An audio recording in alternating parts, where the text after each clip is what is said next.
everybody, and welcome to AS InfoShare, where we discuss the autoimmune disease ankylosing spondylitis. My name is Enrico Bolanino. The information provided in this podcast should not be considered medical advice. We encourage all listeners to consult their healthcare professionals for medical concerns. Thank you. Today, for our first official episode, we have AS Warrior and host of the blog and Facebook page, Uniquely Me and Loving It, Ivy Asmus. She has a fascinating story about her AS journey, and she will tell us about it in this episode. You can find her blog at www.uniquelymeandlovingit-aswarrior.com. Welcome to the show, Ivy. Thank you. So before we begin, I just wanted to go into what led you to get diagnosed. So before being diagnosed with AS, what were you feeling? What was happening to you? And what led you to get medical help? When I think back to it now, I think I really started having AS symptoms probably at 17 years of age and just didn't know what it was. My entire senior year of high school, I was treated for kidney infections, even though I didn't show any bacteria in the urinalysis. They were like, oh, well, you're still not doing well. No, they didn't even consider my back. It was just kidneys because of where it was located in my back. Fast forward to when I was probably 34 years old, I was actually teaching special education, and I had gone down to the floor. We're taught to kind of go down with our special education kids. So if they are falling, having a tantrum, so that they don't hurt themselves, we go down to the floor with them. And I did that with a kid. And I would say probably about 4 days later, my back just really started bothering me. I said to my husband, I said, something's not right, but I must have pulled a muscle or done something. Still no idea that what AS even is at this point. And so I would say probably 4 days after that, I woke up to get out of bed and I couldn't get out of the bed. My husband had to pick me up out of the bed while I screamed. And we did that for about a week, and he finally pulled a card and said, you're going to see at least a chiropractor. I know you hate doctors, but you are going to be looked at. Get to the chiropractor, they do all the imaging, and she's like, yeah, I'm not touching you. She goes, there's something going on with your imaging, and I can't tell if it's your kidneys or something else. And she originally thought kidney stones. So then they sent me to a urologist who treated me for kidney infections again for about 3 more weeks. I didn't get any better. And so he finally said, I'm sending you to go have a CAT scan done. So they did the CAT scan, and the general surgeon walked in because at that point he was like, maybe it's appendicitis, because I had a fever. Like, I ran a low-grade fever this entire time. And so they sent me to have the CAT scan done, and I'll never forget, the general surgeon walked in because he thought he was coming in to do an appendicitis case. And he said, if this was my wife, I would get her to a spinal specialist now. And that's how I found my doctor. And luckily, this purely is luck. There's no other way to explain it. The doctor that I ended up using was actually the doctor on my husband's workers' comp board at work. And he actually has relatives who have autoimmunes. So in his orthopedic practice, he has focused on autoimmunes and what side effects, like for the orthopedic side of it. So in fact, one of his brothers, I believe, has MS. And so we did my first surgery, my first spinal fusion, not realizing that I had AS still at this point, because we had only imaged the area of my back that was hurting. So I have degenerative disc disease and osteoarthritis as well. So those were showing up. And that was what we initially thought the issue was. But my disc was so herniated that we had to go do fusion. There was no replacing it. They did the first spinal fusion. I was doing my rehab through PC, and I started having a lot of pain in my thoracic spine. And my PC was like, this is not normal. You shouldn't have thoracic back pain from a lumbar spinal fusion. So is this after or before the first surgery? This is after the first surgery. Okay.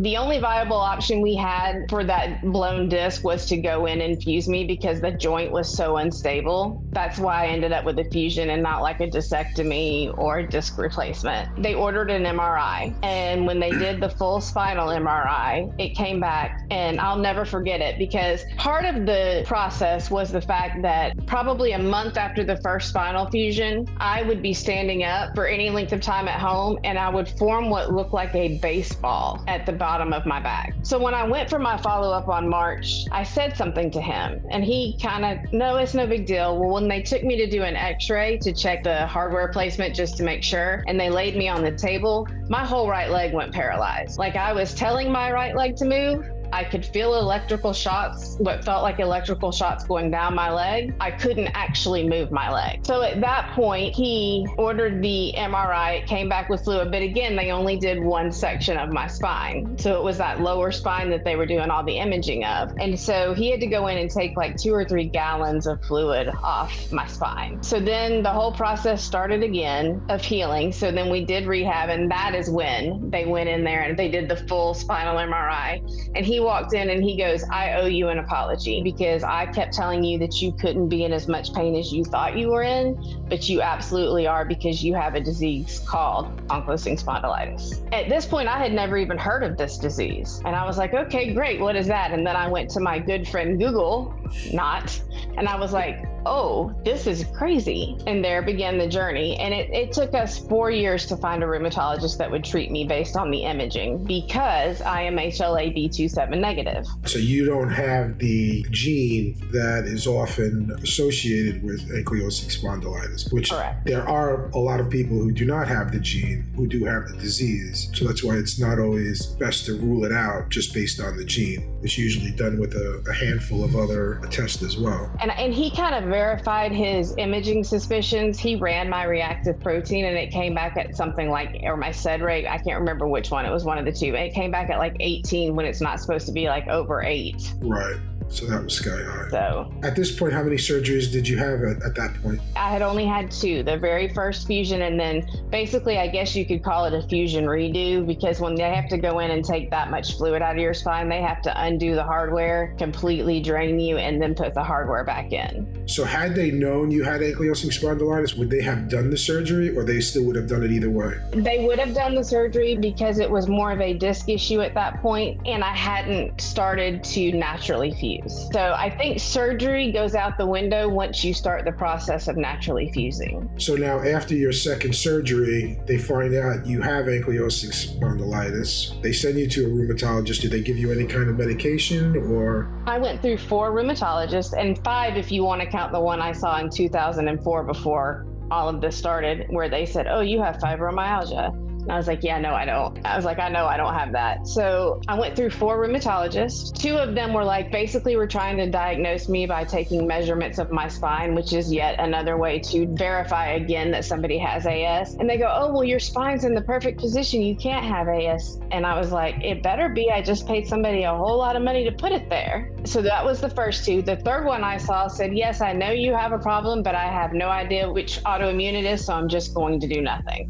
The fourth one I saw is the one I still currently use. She sat with me for 2.5 hours at my very first appointment. She let me cry because at this point, this had been 4 years. So nobody was listening to me and it all just kind of chewed out. And she started me on methotrexate that day, even before she had done the blood work. She said, most of your autoimmunes, no matter what they are first baseline of treatments generally the same. And so she started me on the methotrexate, which I was on for a long time. I'm no longer on that one. And we kind of just went from there. But I was like, this is my rheumatologist because of the fact that she sat there with me for 2.5 hours. I still to this day see her and I actually have her cell phone number. That's how rare we are in the whole scheme of things. Is I am a woman with AS, and that is extremely, well, I don't think it's as rare as people think it is. I think women have it and we've just been underdiagnosed. Yes. I think it's starting to equal out a little bit, but it's still relatively rare. So you had the 2 things, one, they don't,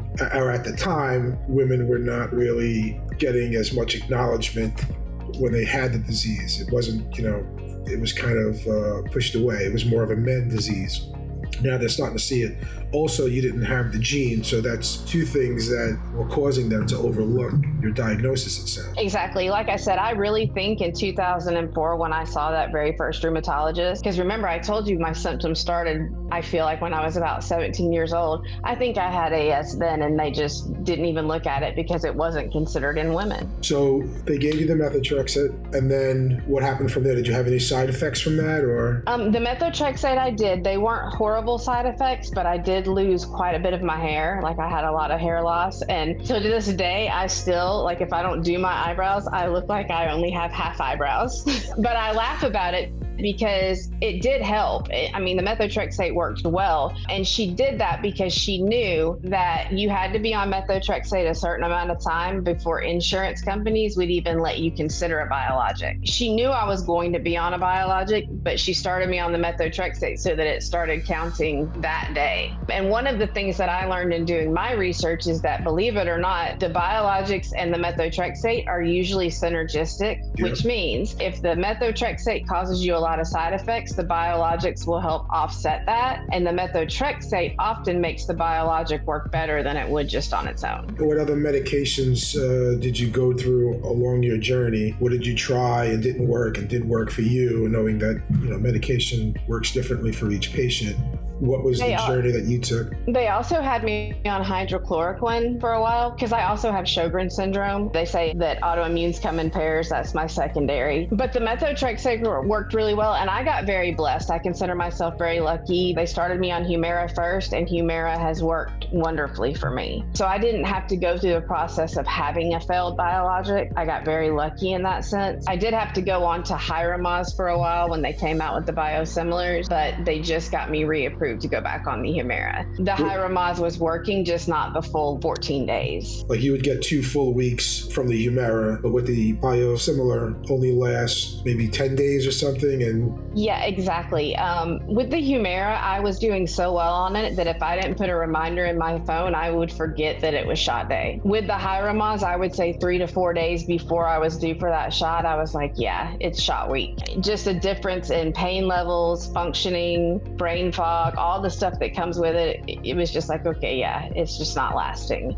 So I wouldn't say that it wasn't effective. It just wasn't effective as long. After you started the biologics, were you feeling like a lot better? Or like what was the difference on how much better you were feeling versus before? The first 3 months weren't a whole lot, but after that 3-month mark, I would say 70 to 80% better. And the reason I say that is because I still had a lot of spinal issues going on because I went undiagnosed for so long. I had damage that had already occurred that we couldn't undo. But in terms of helping just the overall fatigue, the tiredness, the brain fog, and in general, pain in general, it was probably 70% improved. What else did you do to help deal with the AS? Were there exercises, therapies, sleep aids, or any alternative medicines that you use? What else besides the biologics? I have always seen a therapist since getting diagnosed. I think when you deal with chronic illness, you can tend to go to dark places quite often. And I think it's really, really important that you are accountable to somebody that goes, okay, yes, you're sick. Yes, I understand you don't feel good, but you can't stay here.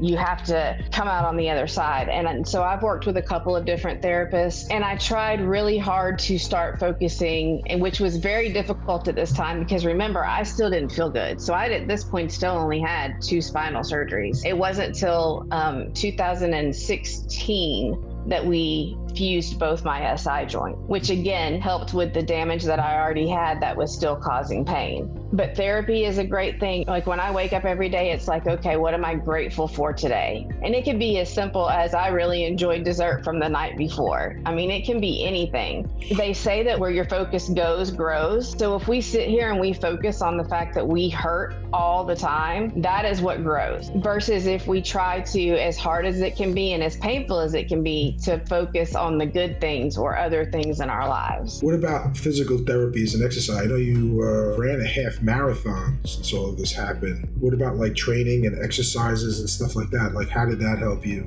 I will tell you now that I've come out the other side of all of this. The biggest mistake I think I made in this entire process was when I got my diagnosis. Because I was so scared of this disease and hurting my spine, I quit doing any physical activity. I didn't exercise. I finished up my spinal physical therapy, but I didn't do any after that. And I basically sat for 10 years of my life in fear of what this disease was going to do to my back. I went from 140 pounds to 250 pounds in that 10-year period. And again, because I still wasn't feeling well. You know, we still had more surgeries down the road, The issue you run into when you start having spinal fusions or joint replacements at that young of an age, reality is all fusions, all joint replacements fail at some point. The goal is to get you as close to the end of your life as possible when they do them so that you don't have to go in and have a revision surgery. That's kind of the ultimate goal.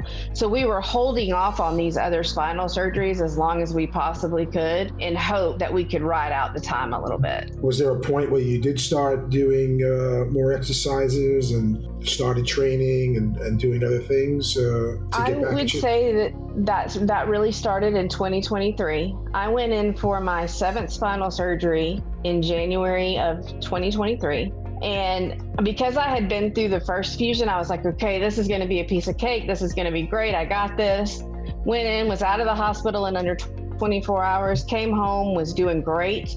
And then I would say about 2 weeks into my recovery process, I got the most god-awful headache I had ever had in my entire life. Like I thought, like I would sit up and it would hurt so bad I would throw up on myself. That's how bad it was. I started running a fever. One night, Mom even took me to the emergency room. That's how sick I was. They sent me home with a white blood cell count of 24,000. This is the part that I love about having an autoimmune. You fight for years to get your diagnosis, then you get your official diagnosis, and doctors everywhere want to blame everything on your autoimmune. His response was, this is an inflammatory response to your surgery because of your autoimmune. So they sent me home. Luckily, I have been with my spinal surgeon for 10 years at that point. And so when he heard me the last couple of days before he brought me back down there, he goes, I could hear it in your voice. Something wasn't right. So he scheduled to go back in on February 16th to figure out what was going on, which is crazy to me because actually my very first spinal surgery was February 17th of 2015. And actually this emergency surgery to remove fluid and bacteria was February 17th of 2023. So it's been kind of a wild ride, but he went in there and they ended up figuring out that I was septic. I actually took an ambulance ride from his surgery center on the 16th because my blood pressure was 60/40. I could physically feel my body dying. I knew I was dying. And believe it or not, as crazy as it sounds, dying was peaceful. When you think about how you hurt all the time, dying was peaceful. And so I was okay either way. I was like, either my spinal surgeon is going to realize something is really, really wrong with me, or I'm going to die and I'm okay either way. And I think that was a turning point for me. You asked me when I started exercising and stuff. When I came out of the surgery, I was on 12 weeks of bed rest at 30 and 45 degree angles. So I laid this way for 12 weeks without being able to walk except to get up to go to the bathroom. That was the only thing I could do. They wouldn't even let me shower. So you can imagine 12 weeks. It was not a fun experience. I was on a drug called Levaquin for 38 days, and it's horrible for joints and tendons. And so they had to actually call in physical therapy. I was on home health at the time because I had a wound vac too. So I had nurses and physical therapy coming into my home because I couldn't leave. I decided when I stood up on that walker and took my first 2 steps that I was never going to not walk again, ever. And I would never take my ability to walk for granted ever again. And so in doing my physical therapy and recovering, I walked in one day to show my spinal surgeon that I could do a squat up against the wall. And I was so excited, like I was tickled. And he looked at me and he goes, okay, great. Why can't you do some cardio? Excuse me? What? You're not excited about this? But I know why he did it. I'm a huge advocate for doctor-patient relationships because when your doctor knows you, they know how to push you to get you to a point where you can succeed. And that's what he was doing. I'm stubborn. I'm the most stubborn person you'll probably ever meet. So he knew as soon as he said, oh, well, why can't you do cardio? That I'd be like, okay, watch this. And I did. I started walking that day and I got up to 6.25 miles. And actually the year that I got extremely sick, I was scheduled to run the Peachtree Road Race, which is the largest 10K in the United States. And I had to drop out. And I was devastated because I had just discovered running right before I really, really got sick. And I was like heartbroken. And so I made up my mind that I was going to run the Peachtree in July of 2024. And I did. And not only did I run it, I ran it in 1 hour and 15 minutes and 39 seconds, which is not bad for somebody who's had 7 spinal surgeries and 4 of those spinal surgeries are fusions. And actually, if you want to count the 2 emergency surgeries to redo the fusions, I've actually had 6 fusions. I can tell you that when I run, There is no physical pain. There is no mental pain. Like, it is the only time I would say throughout my entire day that I'm completely pain-free. But running isn't for everybody. What I tell people who have AS that I talk to is, I don't care what you do, but you need to move one more step than you did yesterday. If you can't get out of bed today, then tomorrow you sit up on the side of the bed. So now, going through all that, all the doctors and therapy and the physical therapy that you had to go through, and was your insurance taking care of everything, or did you have a lot of like out-of-pocket expense with all that, or like? We actually have a relatively high deductible insurance. I'm very blessed that my husband has a good job, and so we're able to put the max amount onto our HSA card every year. So I would say we probably were paying $3,500 or so before we were maxed out of pocket. We're very, very blessed with insurance. My hospital stay, because I was in the hospital for 8 days when I got so sick in 2023, my total care for that entire experience was over $1 million. Wow. Which is insane to me. So insurance definitely helped, but I will say with insurance, it is a lot of, and it sucks because you have to do it when you don't feel good. It'd be great if you could go set all this stuff in advance and be like, hey, I feel good right now, but I might not feel good in 6 months. Yep. But that's not how it works. So I spent a lot of time on the phone, constant calling, getting stuff approved, having to go in behind my doctors and go, no, I really need this. And so while it did help a lot financially, it was also very stressful. Where you're at now, are you able to work? Are you able to do things around the house, or do you still have issues? Are you still in pain, or are you able to cope better now with doing, physical activities and everything? I actually just had a conversation with my spinal surgeon about this, because I think sometimes doctors and surgeons give us unrealistic expectations. So, for example, I don't think as AS patients that we are ever 100% of the time going to be out of pain.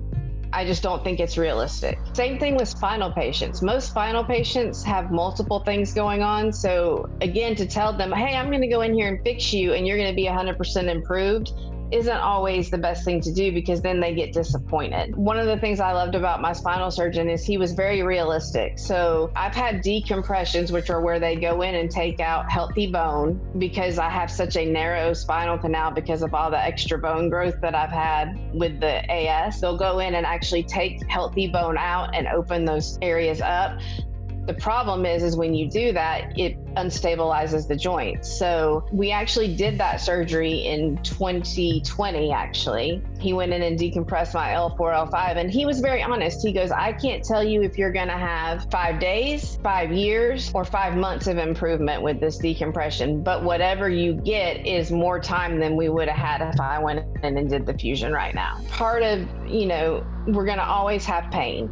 Now, one of the things that I do is, I had a conversation with my family a long time ago. We have a housekeeper that comes every couple of weeks that does the major cleaning in our house. Now, I'll do dishes and run laundry, and if somebody spills something, clean it up or sweep. But in terms of like just the big clean, as everybody knows, we have a housekeeper that comes in, because I know that I have a certain amount of energy. It doesn't matter what I spend that energy on, at some point I'm going to run out.